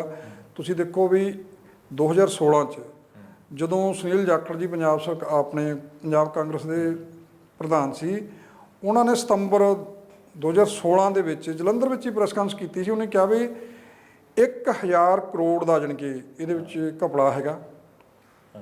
ਵੀ ਜਦੋਂ ਸਰਕਾਰ ਸਾਡੀ ਆ ਗਈ ਉਦੋਂ ਅਸੀਂ CBI ਤੋਂ ਜਾਂ ਕੈਗ ਤੋਂ ਇਹਦੀ ਜਾਂਚ ਕਰਾਵਾਂਗੇ, ਤੇ ਜਿਹੜੇ ਬੰਦੇ ਆ ਸੁਖਬੀਰ ਬਾਦਲ ਦਾ ਨਾਂ ਲਿਆ ਸੀ ਉਹਨਾਂ ਨੇ ਬਕਾਇਦਾ ਵੀ ਉਹ ਇਸ ਗੜਬੜ ਦੇ ਵਿੱਚ ਸ਼ਾਮਲ ਆ, ਉਹਦੀ ਸ਼ਮੂਲੀਅਤ ਦਾ ਉਹਨਾਂ ਨੇ ਦਾਅਵਾ ਕੀਤਾ ਸੀ। ਪਰ ਤੁਸੀਂ ਦੇਖੋ ਵੀ ਜਦੋਂ ਸਰਕਾਰ ਵੀ ਆ ਗਈ ਤੇ ਮੁੜ ਕੇ ਹੁਣ ਜਦੋਂ ਇਹਨਾਂ ਦਾ ਕਾਟੋ ਕਲੇਸ਼ ਕਾਂਗਰਸ ਦਾ ਪਿਆ, ਤਾਂ ਜਾ ਕੇ 4.5 ਸਾਲ ਬਾਅਦ ਕੈਪਟਨ ਸਾਹਿਬ ਮੁੱਖ ਮੰਤਰੀ ਜੀ ਦਾ ਇਹ ਬਿਆਨ ਆਇਆ ਕਿ ਜਿਹੜੇ ਬਿਜਲੀ ਸਮਝੌਤੇ ਆ ਉਹ ਰਿਵਿਊ ਕੀਤੇ ਜਾਣ। ਉਹ ਵੀ ਮੈਨੂੰ ਲੱਗਦਾ ਜੇ ਪ੍ਰੈਸ਼ਰ ਨਾ ਪੈਂਦਾ ਵਿਧਾਇਕਾਂ ਜਾਂ ਜੋ ਸਿੰਘ ਸਿੱਧੂ ਹੋਣਾ ਦਾ ਨਹੀਂ ਸੀ ਹੋਣਾ, ਕਿਉਂਕਿ ਬਿਜਲੀ ਦਾ ਮੁੱਦਾ ਪਹਿਲਾਂ ਵੀ ਹੋਇਆ। ਉਦੋਂ ਸਦਨ ਦੇ ਵਿੱਚ ਕੈਪਟਨ ਅਮਰਿੰਦਰ ਸਿੰਘ ਨੇ ਕਿਹਾ ਅਸੀਂ ਵਾਈਟ ਪੇਪਰ ਲੈ ਕੇ ਆਵਾਂਗੇ 6 ਮਹੀਨਿਆਂ ਦੇ ਵਿੱਚ, ਉਹਨੂੰ ਟਾਈਮ ਬਾਉਂਡ ਨੂੰ ਕੀਤਾ ਸੀ। ਪਰ ਉਹ ਤੁਸੀਂ ਦੇਖ ਲਓ ਉਸ ਗੱਲ ਨੂੰ ਵੀ ਸਾਲ ਤੋਂ ਵੱਧ ਸਮਾਂ ਹੋ ਗਿਆ। ਜਾਣੀ ਕਿ ਇਹ ਸਰਕਾਰਾਂ ਜੋ ਵਾਅਦੇ ਲੋਕਾਂ ਨਾਲ ਕਰਦੀਆਂ ਨੇ, ਜੋ ਇਹ ਪ੍ਰੋਮਿਸ ਕਰਕੇ ਕਾਂਗਰਸ ਵੀ ਆਈ ਸੀ, ਤੁਸੀਂ ਦੱਸੋ ਇਹ ਕਹਿਣ ਨੂੰ ਤਾਂ ਕਹਿੰਦੇ 83% ਵਾਅਦੇ ਪੂਰੇ ਕਰ ਦਿੱਤੇ ਆ, ਕਦੇ ਕਹਿੰਦੇ 93% ਕਰਤੇ ਹੈਗੇ ਆ। ਤੇ ਲੋਕ ਜਿਹੜੇ ਤਰਾਹ ਕਰ ਰਹੇ ਆ, ਹਰ ਵਰਗ ਦੇ ਵਿੱਚ ਮੁਲਾਜ਼ਮ ਦੇਖ ਲਓ, ਕਿਸਾਨ ਦੇਖ ਲਓ, ਹੋਰ ਗਰੀਬ ਵਰਗ ਦੇਖ ਲਓ, ਕਿਸੇ ਦੀ ਸੈਟੀਸਫੈਕਸ਼ਨ ਨਹੀਂ ਹੋ ਰਹੀ। ਸਾਰੇ ਲੋਕਾਂ 'ਚ ਤਰਾਹ ਹੋਈ ਆ। ਤੇ ਇਹ ਕਹਿੰਦੇ ਜੇ ਵਾਅਦੇ ਪੂਰੇ ਕੀਤੇ ਹੁੰਦੇ, ਲੋਕਾਂ ਨੂੰ ਸੁੱਖ ਸਹੂਲਤਾਂ ਮਿਲੀਆਂ ਹੁੰਦੀਆਂ ਤੇ ਫਿਰ ਜਾਣੀ ਕਿ ਲੋਕਾਂ ਨੂੰ ਵੀ ਪਤਾ ਹੋਣਾ ਵੀ ਸਰਕਾਰ ਨੇ ਕੁਝ ਕੀਤਾ ਹੈਗਾ। ਸਰਕਾਰ ਤਾਂ ਸਿਸਮਾ ਉਹ ਜਿਹੜਾ ਉਹ ਫਾਰਮ ਦੇ ਵਿੱਚ ਹੀ ਮੌਜ ਮਸਤੀ ਕਰਦੀ ਰਹੀ ਹੈ ਤੇ ਲੋਕ ਤਾਂ ਜਾਣੀ ਕਿ ਉਹ ਤਾਂ ਡਾਂਗਾ ਹੀ ਖਾਣ ਜੋਗੇ ਰਹਿ ਗਏ ਵਿਚਾਰੇ।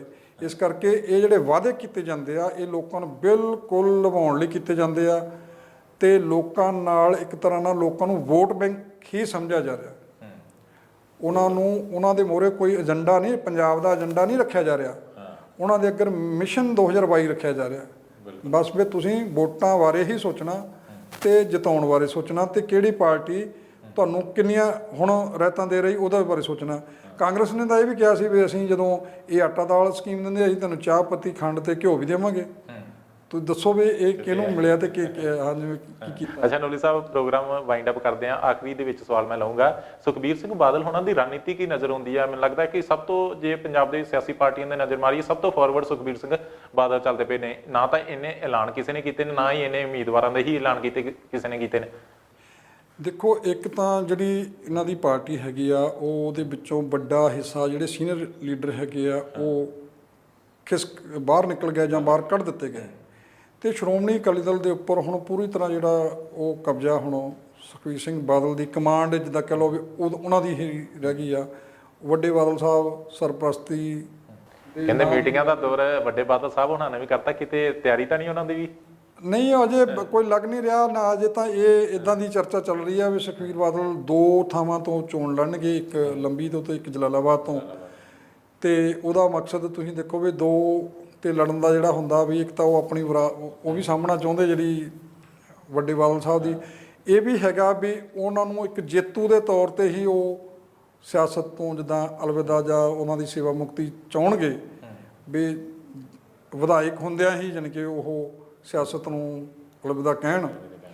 ਤੇ ਇਹ ਬਾਕੀ ਸਿਆਸਤ ਦੇ ਵਿੱਚ ਜਿਹੜੇ ਫੈਸਲੇ ਹੁੰਦੇ ਆ ਉਹਦੀ ਕੋਈ ਵੀ ਗਰੰਟੀ ਨਹੀਂ ਹੁੰਦੀ ਵੀ ਕਦੋਂ ਕਿੱਦਾਂ ਦਾ ਫੈਸਲਾ ਆ ਜਾਣਾ ਹੁੰਦਾ। ਸਿਆਸਤਦਾਨ ਜਿਹੜੇ ਆ ਉਹ ਇਹ ਇੱਕ ਭੁਲੇਖਾ ਜਿਹਾ, ਇੱਕ ਭਰਮ ਜਿਹਾ, ਉਹ ਇਹਨੂੰ ਜਾਂ ਤਿਲਕਣਬਾਜ਼ੀ ਜਿਹੜੀ ਆ ਉਹ ਬਣਾ ਕੇ ਰੱਖਦੇ ਆ। ਜਿਹੜਾ ਤੁਸੀਂ ਗੱਲ ਕੀਤੀ ਵੀ ਸੁਖਬੀਰ ਬਾਦਲ ਇੱਦਾਂ ਇਹ ਸੱਤਾ ਜਿਹੜੀ ਉਹਨਾਂ ਕੋਲ ਗੁਆਚੀ ਆ ਨਾ ਜੀ, ਉਹ ਅਜੇ ਮੈਨੂੰ ਲੱਗਦਾ ਵੀ ਉਹ ਪਚਾ ਨਹੀਂ ਹੋ ਰਹੀ ਤੇ ਉਹਨੂੰ ਫਟਾਫਟ ਜਾਣੀ ਕਿ ਹੁਣ ਹਾਸਲ ਜਿਹੜੀ ਆ ਉਹ ਕਰਨੀ ਚਾਹੁੰਦੇ ਆ। ਅੱਜ ਦੀ ਜਿਹੜੀ ਪ੍ਰੈਸ ਕਾਨਫਰੰਸ ਉਹਨਾਂ ਨੇ ਕੀਤੀ ਹੈ ਚੰਡੀਗੜ੍ਹ 'ਚ, ਜਿੱਦਾਂ ਪਹਿਲਾਂ ਗੱਲ ਕੀਤੀ ਸੀ ਵੀ ਜਿੱਦਾਂ ਤੇ ਉਹਨਾਂ ਦੀ ਬਾਡੀ ਲੈਂਗੁਏਜ ਸੀ ਉਹ ਬਤੌਰ ਮੁੱਖ ਮੰਤਰੀ ਦੇ ਤੌਰ ਤੇ ਹੀ ਜਿੱਦਾਂ ਗੱਲ ਕਰ ਰਿਹਾ ਇੱਦਾਂ ਉਹ ਸੰਬੋਧਨ ਕਰ ਰਹੇ ਸੀ। ਇੱਦਾਂ ਹੀ ਉਹਨਾਂ ਤਾਂ ਕਿਹਾ ਵੀ ਆਹ ਸਰਕਾਰ ਸਾਡੀ ਬਣ ਜਾਣੀ ਤੇ ਆਹ ਜਿਹੜੇ ਵਾਅਦੇ ਅਸੀਂ ਪੂਰੇ ਕਰ ਦੇਣੇ ਆ। ਪਰ ਉਹਨਾਂ ਨੇ ਇਹ ਏਜੰਡਾ ਨਹੀਂ ਦੱਸਿਆ ਕਿ ਇਹਦੇ ਪੈਸੇ ਕਿੱਥੋਂ ਆਉਣੇ ਆ, ਉਸ ਪੰਜਾਬ 'ਚ ਪੈਸੇ ਕਿੱਥੋਂ ਆਉਣੇ ਆ ਜਿਹਦਾ ਰੋਮ ਜਿਹੜਾ ਕਰਜ਼ੇ ਵਿੱਚ ਡੁੱਬਿਆ ਪਿਆ। ਧੰਨਵਾਦ ਨੋਲੀ ਸਾਹਿਬ ਤਮਾਮ ਜਾਣਕਾਰੀ ਦੇਣ ਦੇ ਲਈ। ਸੋ ਇਹ ਸੁਖਬੀਰ ਸਿੰਘ ਬਾਦਲ ਹੋਣਾ ਦੇ ਵੱਲੋਂ 13 ਵੱਡੇ ਐਲਾਨ ਕੀਤੇ ਗਏ ਨੇ ਜਿਨ੍ਹਾਂ ਦੇ ਉੱਪਰ ਵਿਸਥਾਰ ਦੇ ਨਾਲ ਪਾਲ ਸਿੰਘ ਨੋਲੀ ਹੋਣਾ ਨੇ ਚਰਚਾ ਕੀਤੀ ਹੈ। ਇੱਕ ਪੁਆਇੰਟ ਇਹਨਾਂ ਨੇ ਸਮਝਾਇਆ ਕਿ ਕਿਸ ਤਰੀਕੇ ਦੇ ਨਾਲ ਸਿਆਸਤਦਾਨ ਜਦੋਂ ਚੋਣਾਂ ਨਜ਼ਦੀਕ ਆਉਂਦੀਆਂ ਨੇ ਤਾਂ ਉਦੋਂ ਵਾਅਦੇ ਕਰਦੇ ਨੇ, ਵੱਡੇ ਲੋਕਾਂ ਨੂੰ ਲਾਲਚ ਦਿੰਦੇ ਨੇ, ਮੁਫਤ ਦੀਆਂ ਜਿਹੜੀਆਂ ਸਹੂਲਤਾਂ ਦਿੱਤੀਆਂ ਜਾਂਦੀਆਂ ਨੇ। ਹਾਲਾਂਕਿ ਚਰਚਾ ਇਹ ਹੁੰਦੀ ਹੈ ਕਿ ਮੁਫਤ ਦੀਆਂ ਸਹੂਲਤਾਂ ਛੱਡ ਕੇ ਲੋਕਾਂ ਨੂੰ ਰੁਜ਼ਗਾਰ ਦਿੱਤਾ ਜਾਵੇ। ਰੁਜ਼ਗਾਰ ਦੇ ਜਿਹੜਾ 1 ਲੱਖ ਨੌਕਰੀਆਂ ਇਹਨਾਂ ਨੇ ਦੇਣ ਦਾ ਦਾਅਵਾ ਕੀਤਾ, ਪਰ ਨੋਲੀ ਸਾਹਿਬ ਹੋਣਾ ਦੇ ਮੁਤਾਬਕ ਜਿਸ ਤਰੀਕੇ ਨਾਲ ਇਹਨਾਂ ਦੱਸਿਆ ਕਿ 20 ਲੱਖ ਦੇ ਕਰੀਬ ਜਿਹੜੇ ਨੌਜਵਾਨ ਨੇ ਉਹ ਬੇਰੁਜ਼ਗਾਰ ਨੇ, ਤਾਂ 1 ਲੱਖ ਤੋਂ ਜਿਹੜੀਆਂ ਨੌਕਰੀਆਂ ਦੇਣ ਦਾ ਐਲਾਨ ਕੀਤਾ, ਫਿਰ ਵੀ 19 ਲੱਖ ਜਿਹੜੇ ਨੌਜਵਾਨ ਨੇ ਉਹ ਇਸੇ ਤਰੀਕੇ ਦੇ ਨਾਲ ਬੇਰੁਜ਼ਗਾਰ ਫਿਰ ਰਹੇ ਨੇ। ਤਾਂ ਇਹਨਾਂ ਨੂੰ ਮੁਫਤ ਦੀਆਂ ਸਹੂਲਤਾਂ ਦੀ ਲੋੜ ਨਹੀਂ ਹੈਗੀ, ਕਿਉਂਕਿ ਲੋਕ ਰੁਜ਼ਗਾਰ ਮੰਗਦੇ ਨੇ। ਜੇਕਰ ਰੁਜ਼ਗਾਰ ਹੋਵੇਗਾ ਤਾਂ ਉਹ ਆਪਣੇ ਆਪ ਜਿਹੜੇ ਨੇ ਉਹ ਬਿਜਲੀ ਦੇ ਬਿੱਲ ਹੋਣ, ਚਾਹੇ ਕੋਈ ਰਾਸ਼ਨ ਹੋਵੇ, ਇਹ ਜਿਹੜੀਆਂ ਚੀਜ਼ਾਂ ਨੇ ਉਹ ਆਪਣੇ ਆਪ ਖਰੀਦ ਸਕਦੇ ਨੇ। ਤਾਂ ਇਸ ਤਰੀਕੇ ਦੇ ਜਿਹੜੇ ਨੇ ਉਹ ਵਾਅਦੇ ਚੋਣਾਂ ਦੇ ਨਜ਼ਦੀਕ ਆ ਕੇ ਵੱਡੇ ਕੀਤੇ ਜਾਂਦੇ ਨੇ, ਲੋਕਾਂ ਨੂੰ ਲੁਭਾਉਣ ਦੀ ਕੋਸ਼ਿਸ਼ ਕੀਤੀ ਜਾਂਦੀ ਹੈ। ਤਾਂ ਲੋਕਾਂ ਨੂੰ ਜਿਹੜਾ ਉਹ ਆਪਣਾ ਪੱਖ ਵੀ ਵੇਖਣਾ ਜ਼ਰੂਰੀ ਹੁੰਦਾ, ਕਿਉਂਕਿ ਨਜ਼ਦੀਕ ਆ ਕੇ ਵਾਅਦੇ ਤਾਂ ਕੀਤੇ ਜਾਂਦੇ ਨੇ ਪਰ ਲੋਕ 5 ਸਾਲਾਂ ਤੱਕ ਇਹਨਾਂ ਵਾਅਦਿਆਂ ਨੂੰ ਉਡੀਕਦੇ ਰਹਿੰਦੇ ਨੇ, ਜਿਸ ਤੋਂ ਬਾਅਦ ਖਮਿਆਜ਼ਾ ਜਿਹੜਾ ਉਹ ਲੋਕਾਂ ਨੂੰ ਹੀ ਭੁਗਤਣਾ ਪੈਂਦਾ ਹੈ। ਤਾਂ ਦੇਖਦੇ ਰਹੋ ਟੀਵੀ ਪੰਜਾਬ, ਨਵੀਆਂ ਤੇ ਤਾਜ਼ਾ ਖਬਰਾਂ ਦੇ ਲਈ ਫਿਲਹਾਲ ਦਿਓ ਇਜਾਜ਼ਤ। ਦੇਖਦੇ ਰਹੋ ਟੀਵੀ ਪੰਜਾਬ। ਸਤਿ ਸ਼੍ਰੀ ਅਕਾਲ ਜੀ, ਮੈਂ ਨਿਰਮਲ ਮਾਨ ਪੂਰਾ ਟੈਕਸ ਸੈਟਲਮੈਂਟ ਤੋਂ। ਇਹ ਤੁਸੀਂ ਵੀਡੀਓ ਦੇਖ ਰਹੇ ਸੀ ਟੀਵੀ ਪੰਜਾਬ ਦੇ ਉੱਤੇ। ਇਹੋ ਜਿਹੇ ਹੋਰ ਜਾਣਕਾਰੀ ਭਰਪੂਰ ਵੀਡੀਓ ਦੇਖਣ ਵਾਸਤੇ ਟੀਵੀ ਪੰਜਾਬ ਦੇ ਚੈਨਲ ਨੂੰ ਸਬਸਕ੍ਰਾਈਬ ਕਰੋ ਤੇ ਨਾਲ ਹੇਠ ਦਿੱਤੇ ਹੋਏ ਬੈਲ ਆਈਕਨ ਦੇ ਬਟਨ ਦਬਾਓ। ਸਤਿ ਸ਼੍ਰੀ ਅਕਾਲ।